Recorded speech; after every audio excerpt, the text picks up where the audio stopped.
Hello, नमस्ते प्यारे विद्यार्थियों और दोस्तों। मैं हूं भरत कुमार और आप सभी का एक बार फिर से स्वागत है me and my YouTube class के अंतर्गत। आज हम देखने वाले हैं कि अमेरिकी जो सर्वोच्च न्यायालय है उसका क्या क्षेत्राधिकार है वो हम समझेंगे। और जैसा कि आपको पता है, न्यायिक पुनरावलोकन जो भारत की न्याय व्यवस्था में भी ये कहीं ना कहीं मौजूद है, तो ये अमेरिकी व्यवस्था से ही प्रभावित है। तो क्या है न्यायिक पुनरावलोकन वो भी समझेंगे, फिर उसका आलोचनात्मक परीक्षण करेंगे। तो ये काफ़ी इम्पोर्टेंट है सभी के लिए, और स्पेशली बीएस सेकेंड ईयर वालों के लिए तो इम्पोर्टेंट है, क्योंकि पेपर फर्स्ट में यहाँ पे हम पढ़ने वाले।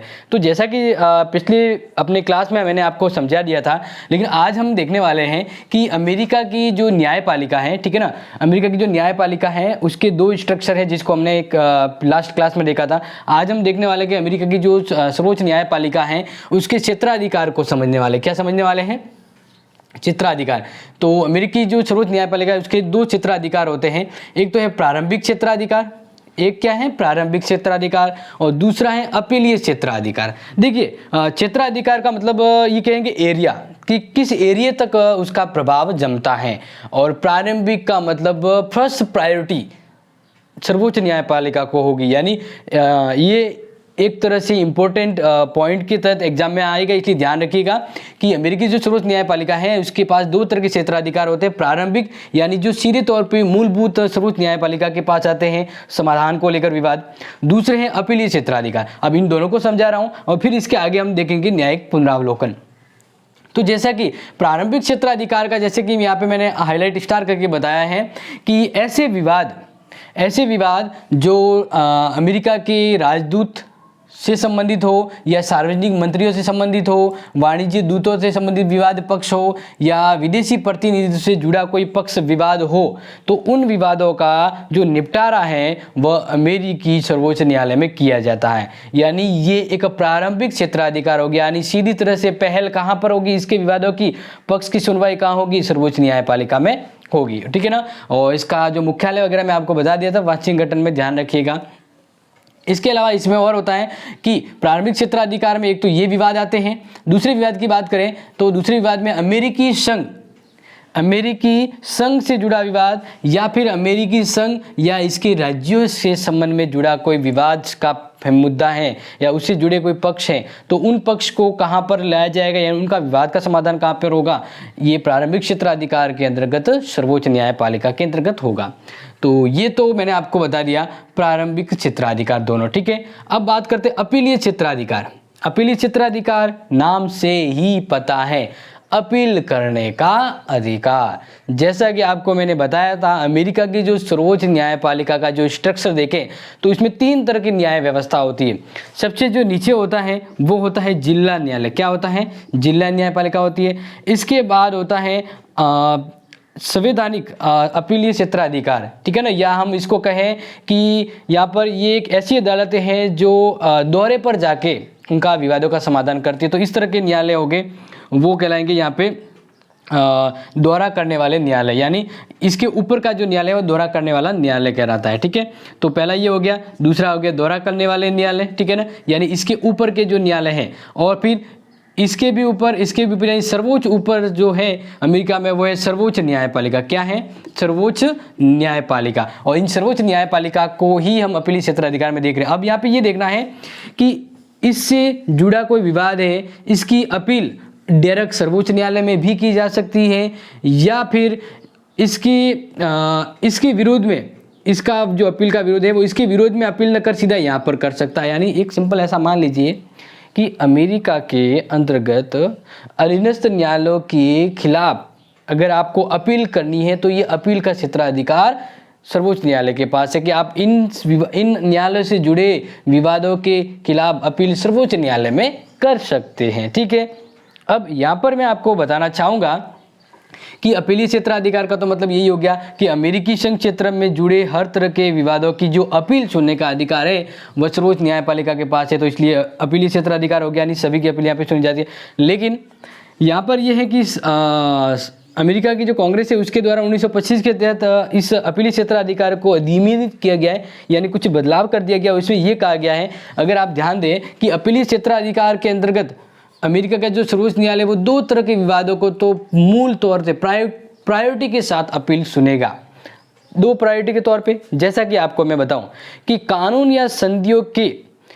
या कोई संधि की हुई हो, ठीक है ना, दो संघ राज्य से संधि है, तो ध्यान रखें वापिस कि संघीय कानून हो या संधियों को राज्य के न्यायालय में संविधान के विरुद्ध घोषित कर दिया गया हो, तो ऐसे विवादों की अपील है वो सर्वोच्च न्यायालय हो सकती है। पहला, ये कांग्रेस ने अधिनियम किया कि ऐसे विवाद तो पूरी तरह से अपील के लायक है सर्वोच्च न्यायालय।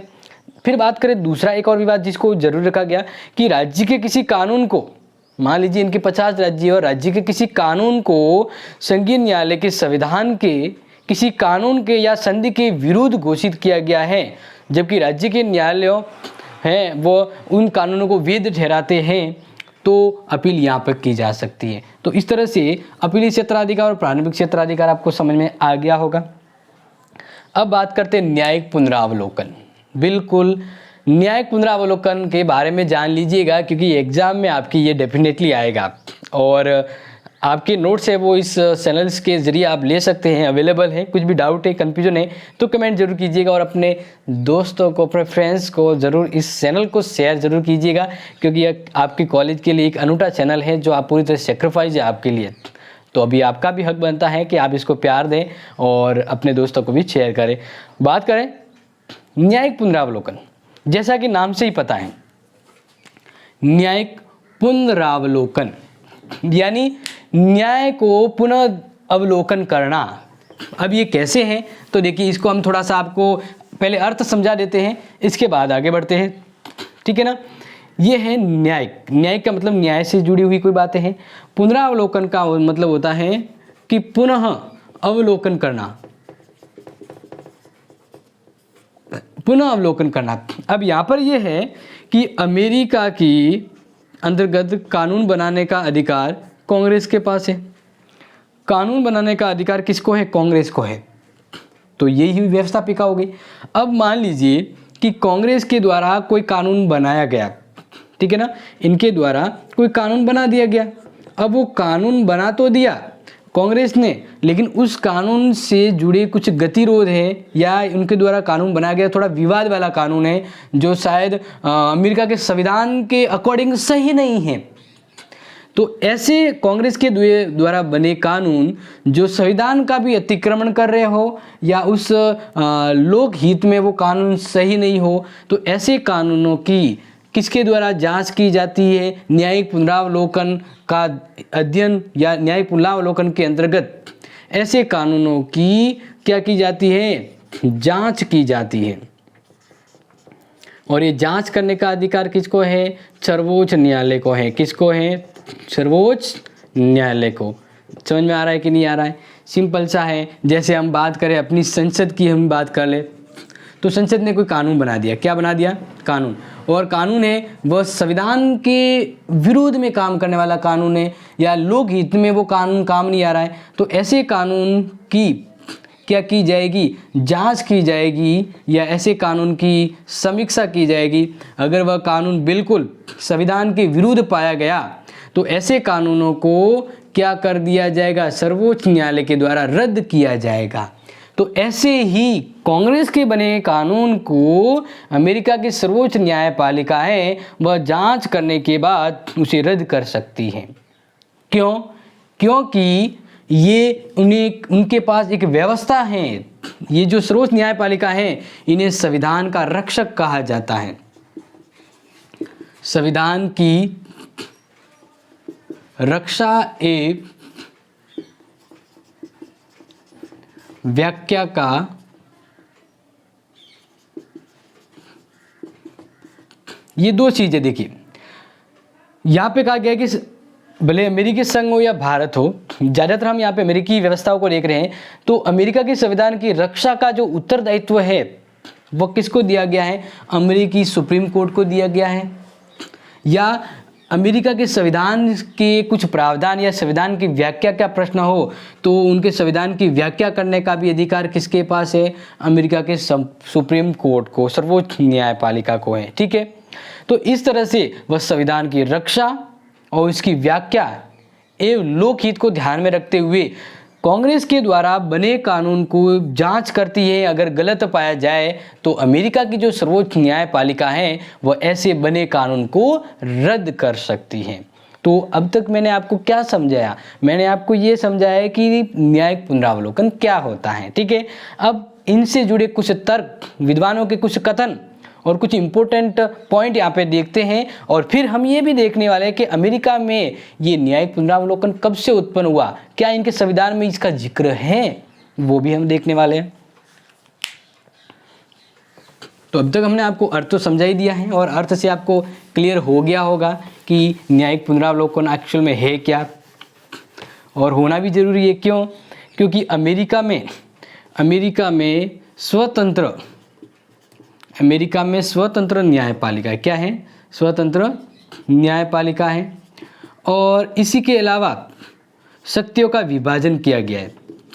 अमेरिका में शक्तियों का विभाजन है, तो ये जरूरी है। इसके अलावा संविधान की रक्षा का काम दिया गया है।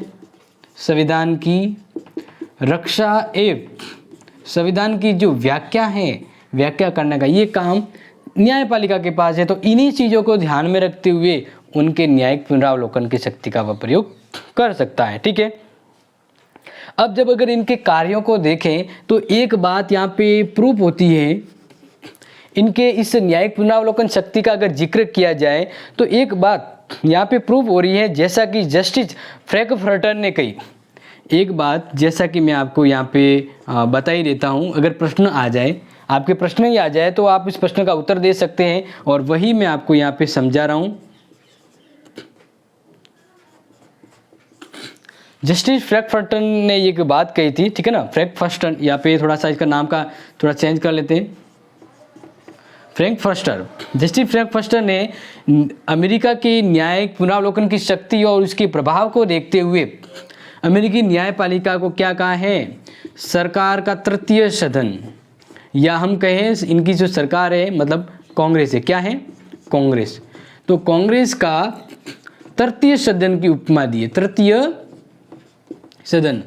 यानी जस्टिस फ्रैंकफर्टर ने न्यायिक पुनरावलोकन शक्ति का जो प्रभाव, उसके जो कार्य क्षेत्र हैं, इसको देखते हुए सर्वोच्च न्यायालय ही संविधान है। क्या बात कही इसने? कहा, फ्रैंकफर्टर ने कहा कि जो सर्वोच्च न्यायालय है, सर्वोच्च न्यायालय वही क्या है? संविधान है। जिस तरह से ये काम कर रहा है तो सर्वोच्च न्यायालय ही क्या है? संविधान है। और जिस तरह से इसका प्रभाव अमेरिकी व्यवस्था में पाया जाता है, उस अकॉर्डिंग इसे कांग्रेस का तृतीय सदन भी कहा जा सकता है। ये बात किसने कही? जस्टिस फ्रैंकफर्टर ने ये बात कही थी। तो इसको ध्यान में रखते हुए हम आगे बढ़ते हैं, और ये बात यहाँ पे ध्यान रखिएगा कि न्यायिक पुनरावलोकन को हम एक शब्द में ये भी कह सकते हैं कि कानूनों की संवैधानिकता की परीक्षा।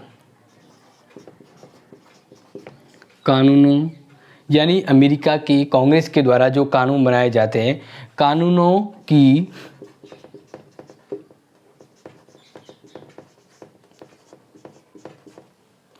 संवैधानिकता। संवैधानिकता का मतलब होता है क्या वो संविधान के अकॉर्डिंग है वो कानून। तो ध्यान रखिए, संवैधानिकता की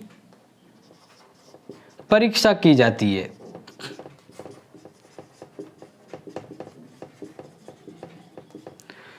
न्यायिक पुनरावलोकन का मतलब है कि कांग्रेस के बने कानूनों की संवैधानिक जांच होती है, क्या वो संविधान के अकॉर्डिंग है। यानी ये परीक्षा, ये जांच की जाती है, और अगर वे कानून संवैधानिक रूप में सही नहीं पाए जाते हैं, जांच के रूप में सही नहीं होती है, तो सर्वोच्च न्यायालय उसे रद्द कर सकता है। तो आई थिंक आपको अब समझ में आ गया होगा कि न्यायिक पुनरावलोकन क्या है। अब बात ये करते हैं कि ये जो न्यायिक पुनरावलोकन शक्ति जो सर्वोच्च न्यायालय के पास है, ये किस आधार पर इसके पास है, ठीक है ना। न्यायिक पुनरावलोकन शक्ति का संवैधानिक आधार क्या है वो हम समझ लेते हैं यहाँ पे।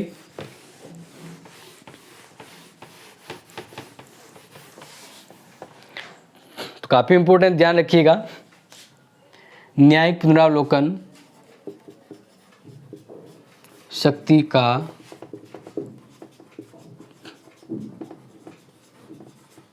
संवैधानिक आधार, कि भाई ये जो न्यायिक पुनरावलोकन शक्ति जो है सर्वोच्च न्यायालय के पास, इसे संवैधानिक आधार क्या है, क्या कानूनन उसे ये पावर दिया हुआ है संविधान ने सर्वोच्च न्यायालय को, तो इसी की हम बात कर रहे थे। तो जैसा कि जैकबर्सन ने भी बात करी थी कि भले ही हम बात करें अमेरिकी सर्वोच्च न्यायालय के अंतर्गत खुले तौर पे सर्वोच्च न्यायालय को संविधान के अंतर्गत सर्वोच्च वापस रिपीट कर रहा हूँ, सुन लीजिएगा कि भले ही इस संविधान के अंतर्गत सर्वोच्च न्यायालय को न्यायिक पुनरावलोकन शक्ति का जिक्र नहीं किया गया है, लेकिन मैं आपको बताना चाहूँगा कि इसकी आधार संवैधानिक आधार हैं क्या हैं। तो ध्यान रखिए, इनका जो अनुच्छेद में बात करूँ, अनुच्छेद 6 ध्यान रखिएगा, और दूसरा अनुच्छेद है अनुच्छेद 3 की उपधारा 2 के अंतर्गत ये दो चीज़ें, यानी ये दो अनुच्छेद है जो अमेरिकी न्यायपालिका की न्यायिक पुनरावलोकन शक्ति को संवैधानिक आधार प्रदान करते हैं। प्रश्न में एग्जाम में आएगा कि क्या अमेरिकी सर्वोच्च न्यायालय को न्यायिक पुनरावलोकन शक्ति का संवैधानिक आधार प्रदान है, क्या इसे संविधान के द्वारा ये पावर दिया गया है। तो ये दो पॉइंट, ये दो आर्टिकल इसका जिक्र करते हैं। इसके तहत अमेरिकी जो न्यायपालिका है उसे न्यायिक पुनरावलोकन शक्ति का आधार प्रदान किया गया है।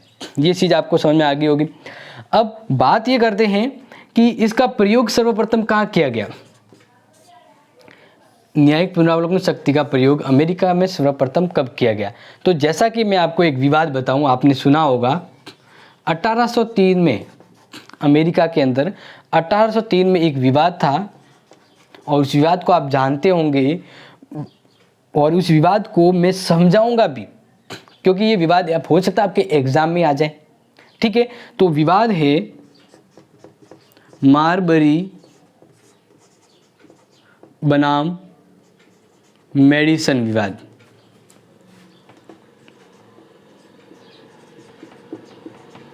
मेडिसन विवाद, ये वो विवाद है इस जिन विवाद के जरिए न्यायिक पुनरावलोकन है वह अस्तित्व में आया।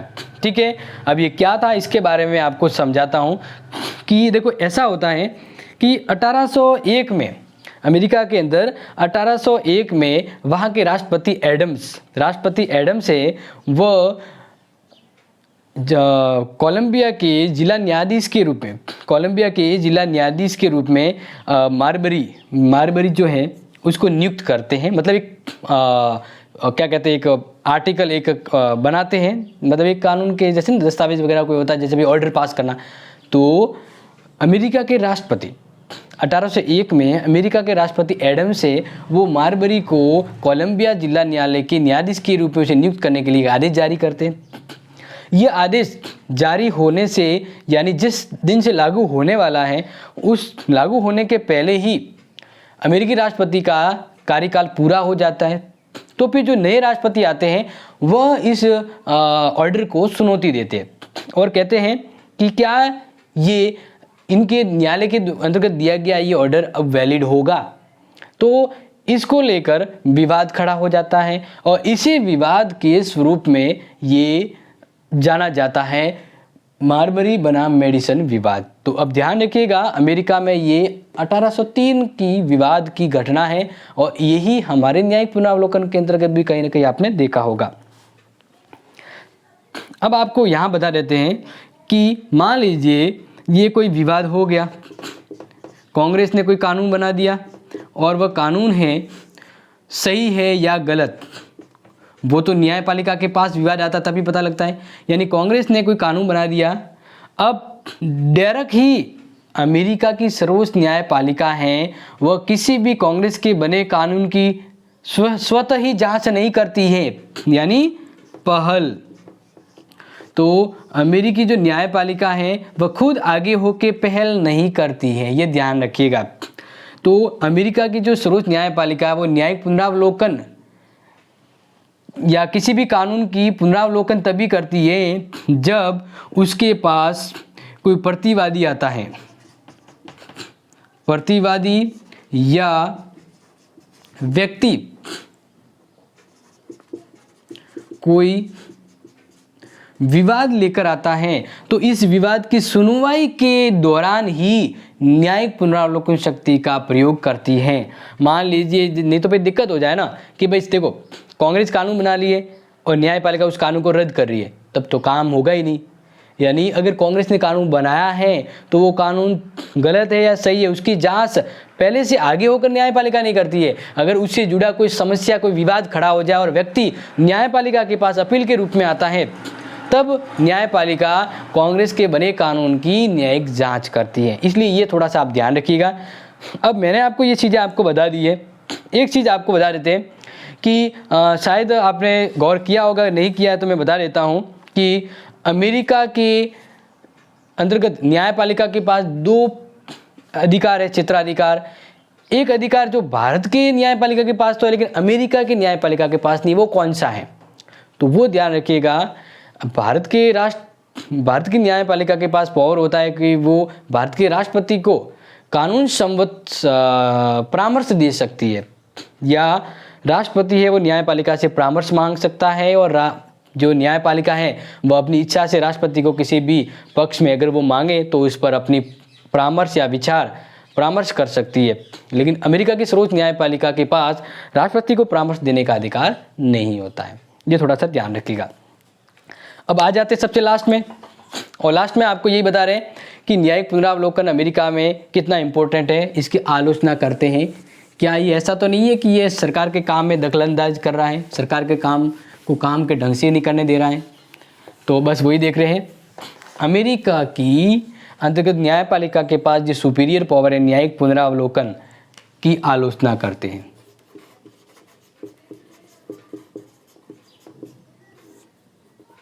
तो आलोचना में कुछ पॉइंट का हम जिक्र करेंगे, उस पॉइंट से ही हम समझेंगे ताकि आपको बेहतर से बेहतर समझ में आए। अब जैसा कि जेफरसन ने इस शक्ति के संबंध में कुछ चीज़ें कही हैं, जेफरसन, क्योंकि आपको पता होगा जेफरसन पहले से इसके आलोचक है। जेफरसन न्यायिक पुनरावलोकन शक्ति के पहले से ही आलोचक है और वे सीनेट के उम्मीदवार थे, और उम्मीदवार के रूप में जब अब्राहम लिंकन के राष्ट्रपतित्व का प्रचार कर रहे थे उस दौरान इन्होंने अमेरिका की सर्वोच्च न्यायपालिका की न्यायिक पुनरावलोकन शक्ति की आलोचना की थी। और इसके अलावा अमेरिकी संविधान के लेखक जैसे कि ब्रॉगन लुई, बोंदा, एडम ब्रुक्स और लॉस्की ने भी न्यायिक पुनरावलोकन शक्ति का कहीं न कहीं आलोचना जरूर की है। तो किन आधारों पर अमेरिका की न्यायपालिका की न्यायिक पुनरावलोकन शक्ति की आलोचना हो सकती है? तो आलोचना का नंबर पहला पॉइंट है न्यायिक पुनरावलोकन का कोई संवैधानिक आधार नहीं। न्यायिक पुनरावलोकन शक्ति का कोई संवैधानिक आधार। देखिए एक बात तो यहाँ पर सही होती है, क्या कि अमेरिका का जो न्यायपालिका का जो सिस्टम है उसमें न्यायिक पुनरावलोकन शक्ति का जिक्र कहीं नहीं किया गया है, या खुद इनके संविधान में भी ये जिक्र नहीं किया गया है कि हम फलाने आर्टिकल के तहत अमेरिका की न्यायपालिका को कांग्रेस की समीक्षा करने का अधिकार देते हैं। तो ऐसा स्पष्ट तो नहीं किया गया है, लेकिन अगर आलोचना के मद्देनज़र इसका उत्तर देखा जाए तो बिल्कुल इसका जो आर्टिकल है 6 और 3 इसके अंतर्गत इन्हें जरूर कानून की एक निष्पक्षता की जांच करने का अधिकार दिया गया है। तो इस आधार पे हम ये कह सकते हैं कि न्यायिक पुनरावलोकन का इनके पास एक ऑफिशियली लेकिन अधिकार जरूर है, ठीक है ना। तो आलोचना के साथ इसका उत्तर भी मैं आपको दे रहा हूँ। इसका बात करते हैं दूसरी आलोचना। दूसरी क्या आलोचना है? दूसरी ये सर्वोच्च न्यायपालिका यानी सर्वोच्च जो न्यायालय है यहाँ का वह राजनीति पर ज़्यादा फोकस करता है। तो आलोचना ये हो गई इसकी, सर्वोच्च न्यायालय के निर्णय राजनीति से प्रेरित।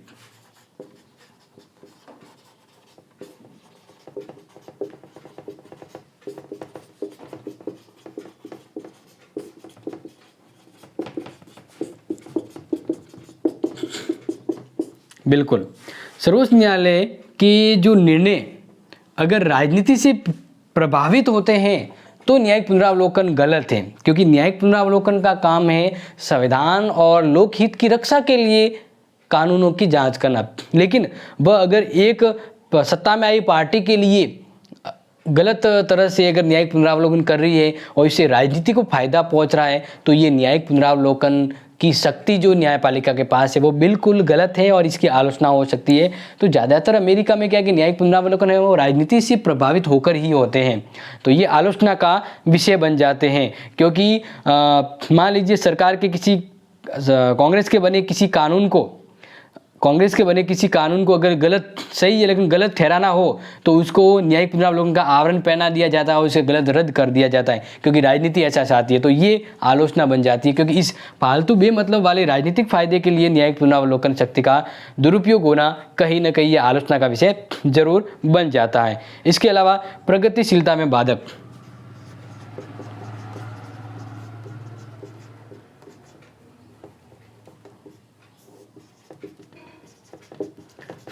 कैसे? तो देखिए एक सिस्टम ये है कि जो कांग्रेस है वो समयांतर अपने देश के लिए कानून बनाती रहती है।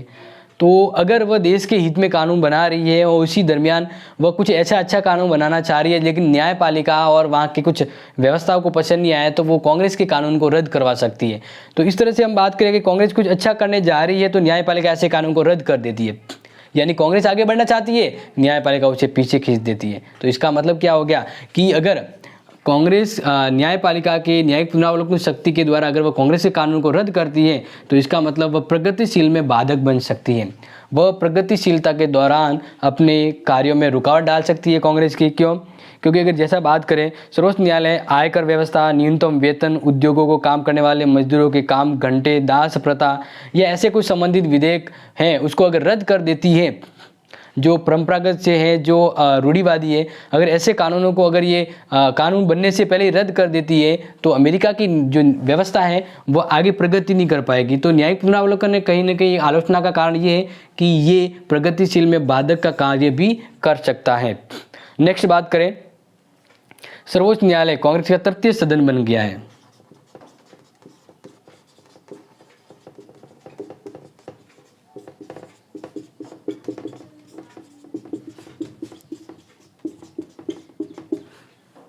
जैसे कि जेफरसन ने भी कहा था कि अमेरिका की जो सर्वोच्च न्यायपालिका उसकी शक्ति, कार्य और प्रभाव को देखा जाए और वर्तमान में न्यायिक पुनरावलोकन शक्ति का जिस प्रकार से ये प्रयोग कर रहा है तो ये कांग्रेस का ही तृतीय सदन बन गया है, जो एक व्यवस्थापिका के अंतर्गत कार्यों को करने के लिए ये अपने हाथ में बीड़ा उठाए खड़ा है।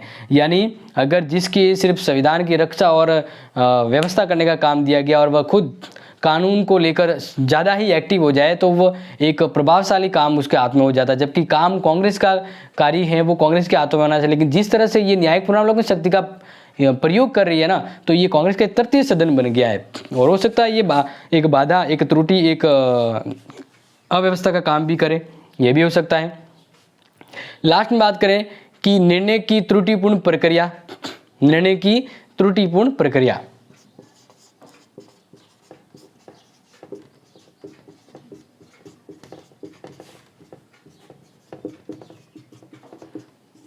अब देखिए निर्णय की त्रुटिपूर्ण प्रक्रिया को हम कैसे समझे, तो यहाँ पे आप समझिएगा थोड़ा कि सर्वोच्च न्यायालय की बहुमत व्यवस्था होती है और बहुमत के आधार पर वह निर्णय लेते हैं, ठीक है ना। जैसे अमेरिका में मान लीजिए 9 न्यायाधीश है तो कोई भी फैसला लेना होता है तो वो बहुमत करते हैं। अगर 5 वोट किसी पक्ष में आते हैं तो वो फैसला माना जाता है या उस फैसले को आगे वैलिड किया जाता है। तो अमेरिका में जो न्यायपालिका वो बहुमत के आधार पर निर्णय लेती है, लेकिन ये कभी कभी ये प्रक्रिया आलोचना का विषय बन जाती है, क्योंकि सर्वोच्च न्यायालय के अधिकांश निर्णय 4 के विरुद्ध 5 न्यायाधीशों के लिए होते हैं। यानी अगर 5 न्यायाधीश हाँ कहते हैं और 4 न्यायाधीश ना कहते हैं तो 5 ने हाँ कह दिया, यानी बहुमत हो गया। तो ऐसा कोई भी विवाद मसला है उसको बहुमत से स्वीकार कर लिया जाता है, जबकि 4 है वो तैयार नहीं है। तो इस तरह से न्यायिक पुनरावलोकन में फैसला भी बहुमत के आधार पर होता है।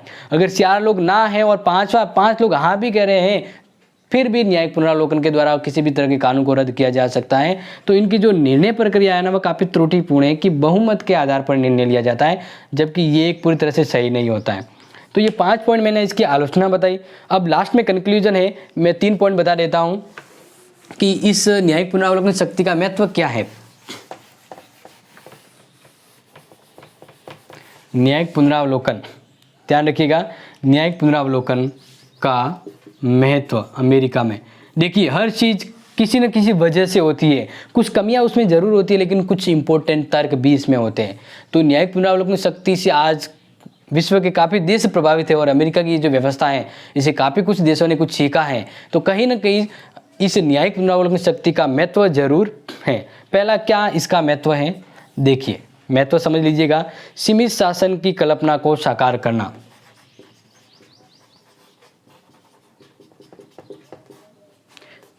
सीमित शासन की कल्पना को साकार करना। देखिए सीमित शासन का मतलब होता है लिमिट में, कि भाई कार्यपालिका ज़्यादा तानाशाही होकर काम न करे, कार्यपालिका या फिर व्यवस्थापिका अपनी मर्जी से ज़्यादा काम न करे। तो सरकार के जब 3 अंग होते हैं और तीनों को अपने अपने हद में रह के काम करना होता है। तो इसी हद तय कौन करता है, संविधान। और संविधान ने सभी को अपने अपने स्तर पर शक्ति प्रदान की हुई है। इस तरह से जो न्यायपालिका है वह भी सरकार का एक अंग होती है और उसे भी स्वतंत्रता प्रदान होती है। तो न तो व्यवस्थापिका उसके ऊपर हावी हो सकती है, न ही कार्यपालिका, तीनों अपने अपने स्तर पर काम करते हैं। तो इस न्यायिक पुनरावलोकन के द्वारा अगर सरकार कुछ गलत कर रही है तो सरकार की शक्तियों को सीमित किया जा सकता है, कानून को रद्द किया जा सकता है। इस तरीके हम बात ये करें कि शासन की तानाशाही और मनमर्जी के शासन को इस न्यायिक पुनरावलोकन ने क्या कर दिया है, सीमित कर दिया। एक अच्छी व्यवस्था कर दी है कि कोई भी सरकार है या कोई भी व्यवस्था है वह तानाशाह ना होकर एक लिमिट में शासन कर सकती है, एक लोकहित में शासन कर सकती है। दूसरा महत्व है संघात्मक व्यवस्था की रक्षा।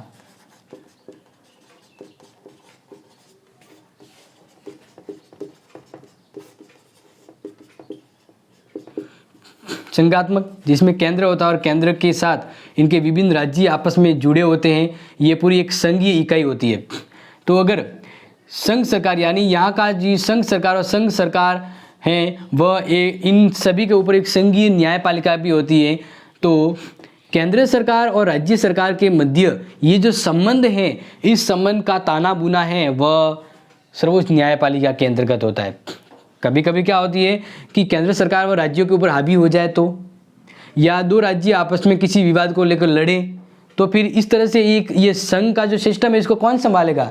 तो ये जो अमेरिका की जो न्यायपालिका जो है, अमेरिका की न्यायपालिका जो है वही इस अमेरिका की संघात्मक व्यवस्था की रक्षा करती है और ये बहुत बड़ा अच्छा कार्य जो इनके पास होता है। इसके अलावा तीसरा इंपॉर्टेंट बात करें, अंतिम पॉइंट, वो है ध्यान रखिएगा नागरिक अधिकार और स्वतंत्रता की रक्षा।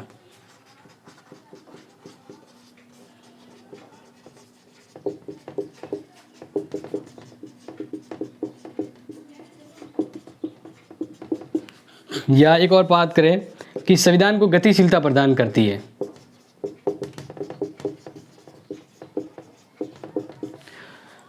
अमेरिकी संविधान ने, तो अमेरिकी संविधान को गतिशीलता प्रदान करना। देखिए अमेरिका में हर एक नागरिक को उनके अधिकार और स्वतंत्रता दी गई है। अगर उनके अधिकार और स्वतंत्रता को लेकर कभी संकट खड़ा हो जाए तो वहाँ की जो न्यायपालिका है वह उनके अधिकार और स्वतंत्रता की रक्षा के लिए यथासंभव खड़ी होती है। तो इस तरह से अमेरिका के नागरिक उनकी रक्षा, उनके स्वतंत्रता की रक्षा के लिए न्यायपालिका और न्यायिक पुनरावलोकन एक महत्वपूर्ण काम करिए, काफ़ी महत्व है इसका। और साथ ही संविधान को वर्तमान समय में काफ़ी महत्वपूर्ण, यूजफुल और समय के अकॉर्डिंग उसमें बदलाव को स्वीकार करते हुए न्यायपालिका ने संविधान को गतिशीलता प्रदान की है। इस तरह से अमेरिका में जो न्यायिक व्यवस्था है उसको हमने इस 2 वीडियो में देखा, काफ़ी यूजफुल था। इसको शेयर कीजिएगा और आने वाले वीडियो के लिए तैयार रहिएगा, ठीक है ना। तो दोबारा आपसे मिलते हैं महत्वपूर्ण क्लास में, तब तक के लिए take care and loving this video. Thank you.